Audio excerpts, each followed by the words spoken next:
Perkenalkan, nama saya Muhammad Dimas Maulana Ibrahim dari Prodi Teknologi Rekayasa Pembangkit Energi Offering B. Perkenalkan, nama saya Mangisir Reksono Bengaul dari Prodi Teknologi Rekayasa Pembangkit Energi Offering B. Perkenalkan, nama saya Febrianto Sinaga dari Prodi Teknologi Rekayasa Pembangkit Energi Offering B. Perkenalkan, nama saya Tio Bruno Fernando Prasetyo dari Prodi Teknologi Rekayasa Pembangkit Energi.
Kali ini kami akan menjelaskan tentang prototipe yang kami buat, yaitu heat exchanger double tube.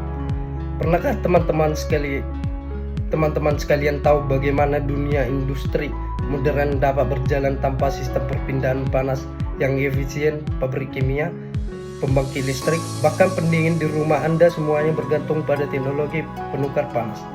Salah satu sistem paling sederhana namun efektif adalah heat exchanger double tube. Dengan desainnya yang ringkas namun fungsional, prototipe alat ini menawarkan efisiensi dalam mentransfer panas antara dua fluida tanpa perlu mencampurkannya. Inilah solusi cerdas yang menggabungkan prinsip termodinamika klasik dengan aplikasi modern.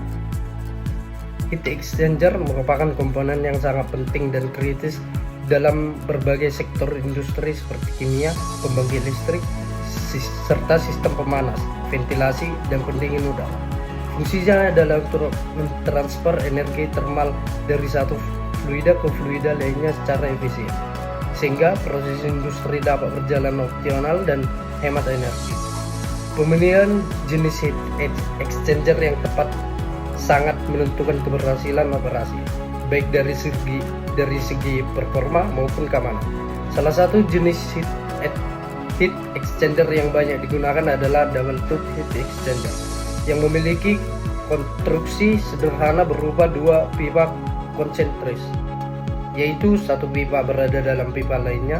Desain ini mengurangi risiko kebocoran dan meminimalkan kemungkinan kontaminasi antar fluida, sehingga sangat andal terutama di industri kimia dan makanan. Selain kendala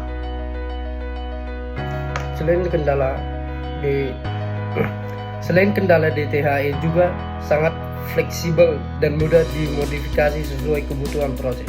Permukaan pipa dapat dilengkapi dengan sirip atau fins untuk memperbesar luas permukaan perpindahan panas, sehingga efisiensi transfer panas meningkat secara signifikan.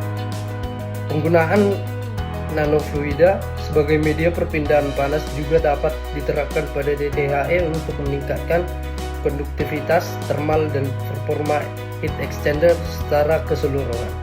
Dengan konstruksi sederhana, keandalan tinggi, serta kemudahan integrasi teknologi tambahan, DTHE menjadi solusi ekonomis dan efektif dalam berbagai aplikasi industri.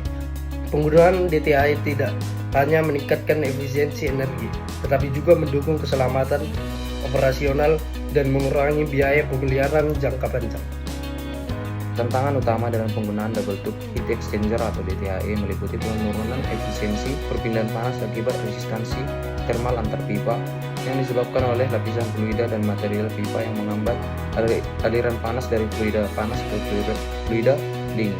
Selain itu, kapasitas transfer panas di DTHE pada skala besar terbatas karena luas permukaan perpindahan panas yang relatif kecil dibandingkan dengan jenis heat exchanger lainnya, sehingga kurang optimal untuk aplikasi dengan kebutuhan perpindahan panas tinggi atau volume fluida besar. Masalah operasional lain yang sering muncul adalah penyumbatan atau fouling pada permukaan pipa yang dapat meningkatkan tekanan aliran, menurunkan efisiensi sistem, serta mempercepat kerusakan komponen, sehingga meningkatkan biaya operasional dalam pemeliharaan. Oleh karena itu, pengembangan metode peningkatan efisiensi seperti penggunaan sirip atau fins, nanofluida, dan desain permukaan khusus sangat penting untuk mengatasi keterbatasan DTHE dan meningkatkan performa pada aplikasi industri yang lebih besar dan kompleks. Tujuan penelitian ini adalah untuk menganalisis secara mendalam pengaruh parameter desain utama pada double tube heat exchanger atau DTHE, yaitu diameter pipa, ketebalan dinding pipa, dan konfigurasi aliran terhadap performa termohidraulik alat tersebut. Penelitian akan menguji bagaimana variasi diameter pipa dan ketebalan dinding mempengaruhi laju perpindahan panas, distribusi temperatur, serta efisiensi perpindahan panas secara keseluruhan. Selain itu, analisis juga difokuskan pada pengaruh konfigurasi aliran baik, aliran searah maupun berlawanan arah terhadap efektivitas perpindahan panas dan penurunan tekanan pressure drop yang terjadi dalam sistem DTHE. Dengan pendekatan ini, penelitian diharapkan dapat memberikan pemahaman komprehensif mengenai hubungan antar parameter desain dan performa termohidraulik, serta menghasilkan rekomendasi desain optimal untuk meningkatkan efisiensi dan keandalan DTHE pada berbagai aplikasi industri. Manfaat penelitian terkait analisis parameter desain pada double tube heat exchanger atau DTHE ini adalah memberikan kontribusi signifikan dalam peningkatan efisiensi dan performa alat penukar panas di berbagai industri. Penelitian ini dapat membantu memahami secara mendalam pengaruh diameter pipa, ketebalan dinding, dan konfigurasi aliran terhadap karakteristik perpindahan panas dari perilaku aliran fluida, sehingga dapat dijadikan dasar dalam perencanaan DTHE yang lebih optimal dan efisien. Selain itu, hasil penelitian ini dapat digunakan untuk meminimalkan hambatan thermal dan risiko fouling yang sering menjadi kendala utama dalam operasi heat exchanger, serta memberikan rekomendasi desain yang sesuai untuk kebutuhan skala industri maupun laboratorium. Dengan demikian, penelitian ini bermanfaat untuk tidak hanya untuk pengembangan ilmu pengetahuan di bidang teknik mesin dan thermal, tetapi juga sebagai acuan praktis bagi industri dalam meningkatkan efisiensi energi, menurunkan biaya operasional, dan memperpanjang umur pakai peralatan penukar panas. Kali ini saya akan menjelaskan prinsip kerja heat transfer double tube. Double tube heat transfer atau DTHE bekerja berdasarkan prinsip penggunaan dua pipa konsentris, di mana fluida panas mengalir di pipa bagian dalam, sedangkan fluida dingin mengalir di annulus atau ruang antar pipa dalam dan pipa luar. Perpindahan panas terjadi melalui proses konduksi di dinding pipa yang memisahkan kedua fluida tersebut. Konfigurasi aliran yang digunakan adalah counterflow, yaitu aliran fluida panas dan dingin bergerak berlawanan arah sehingga menciptakan gradien suhu yang lebih tinggi sepanjang pipa. Pengaturan counterflow ini mampu meningkatkan efisiensi perpindahan panas hingga 15-20% dibandingkan dengan konfigurasi parallel flow di mana kedua fluida mengalir searah. Dengan demikian, desain DTI ini sangat efektif untuk memaksimalkan perpindahan panas dalam ruang yang relatif kecil dan sederhana.